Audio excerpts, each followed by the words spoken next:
Assalamualaikum warahmatullahi wabarakatuh. Perkenalkan, nama saya Diana Moli. Saya akan menjelaskan media animasi yang berjudul Struktur dan Fungsi Sistem Reproduksi pada Manusia. Tahukah kalian, semua organisme memiliki rentang hidup yang terbatas. Karena itu, untuk mempertahankan kelangsungan hidup, diperlukan generasi penerus. Proses biologis ketika organisme menghasilkan individu baru dari jenis mereka sendiri disebut dengan reproduksi. Tiap jenis organisme memiliki reproduksi. Tiap jenis organisme memiliki reproduksi yang berbeda-beda. Di artikel kali ini, kita akan membahas struktur dan fungsi sistem reproduksi pada manusia. Sistem reproduksi pada manusia termasuk ke dalam kategori reproduksi seksual. Artinya, reproduksi terjadi melalui proses bertemunya gamet jantan dan atau yang disebut dengan sperma dengan gamet betina atau yang disebut dengan ovum, memiliki individu baru yang disebut dengan fertilisasi. Sebagai mamalia berproduksi secara seksual, laki-laki akan menghasilkan sperma, sementara perempuan akan menghasilkan ovum. Yang gambarnya yang ada di samping. Berikut ini adalah nama-nama serta fungsi setiap organ. Yang pertama yaitu penis, berfungsi sebagai saluran kencing atau urin sekaligus tempat keluarnya sperma. Yang kedua yaitu skrotum, berperan untuk menjaga suhu tetis agar sesuai untuk memproduksi sperma. Pada ovum terdapat 2 buah tetis. Yang ketiga yaitu tetis adalah alat kelamin bagian dalam, fungsinya untuk memproduksi sperma dan hormon testosteron. Yang keempat yaitu epididymis, merupakan saluran yang keluar dari tetisnya, fungsinya adalah sebagai tempat penyimpanan sperma sementara.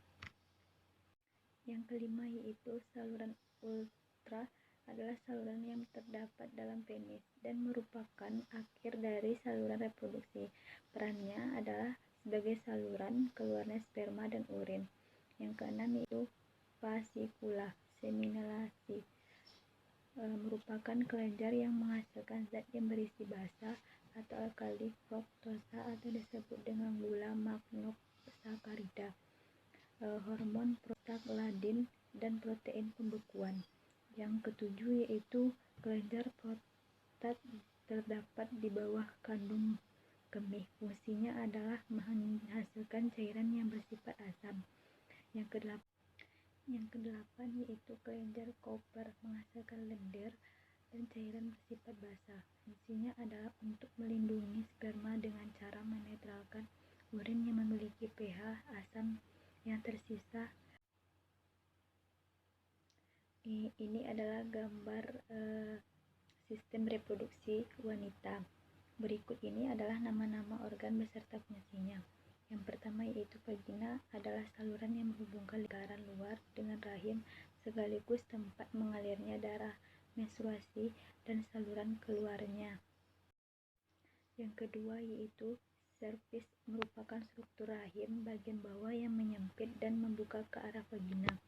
Yang ketiga yaitu saluran telur atau tuba fallopi atau oviduk, terdapat sepasang di tiap tubuh perempuan, yaitu di kanan dan kiri.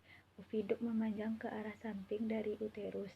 Fungsinya adalah membawa sel telur dari infundibulum ke rahim. Yang keempat yaitu indung telur. Indung telur merupakan tempat pengumpulan sel yang disebut dengan folikel. Di dalam folikel, sel telur dan ovum dikembangkan. Folikel juga menghasilkan hormon perempuan yaitu estrogen dan progesteron. Yang kelima yaitu rahim. Rahim berfungsi sebagai tempat berkembangnya janin setelah sel telur dibuahi oleh sel sperma. Dinding rahim atau yang disebut dengan endometrium berperan dalam pembentukan plasenta. Selanjutnya yaitu sel telur yang dihasilkan di indung telur disebut juga sebagai ovum. Ovum termasuk ke dalam alecythal atau tanpa kuning telur. dan mengandung butiran kontikal dan trombosit kuning. Struktur ovum terdiri dari membran vitelin, zona pellucida, dan corona radiata. Sampai disinilah penjelasan media animasi dari saya. Kalau ada kata-kata yang salah mohon dimaafkan. Saya sudahi dengan Assalamualaikum warahmatullahi wabarakatuh.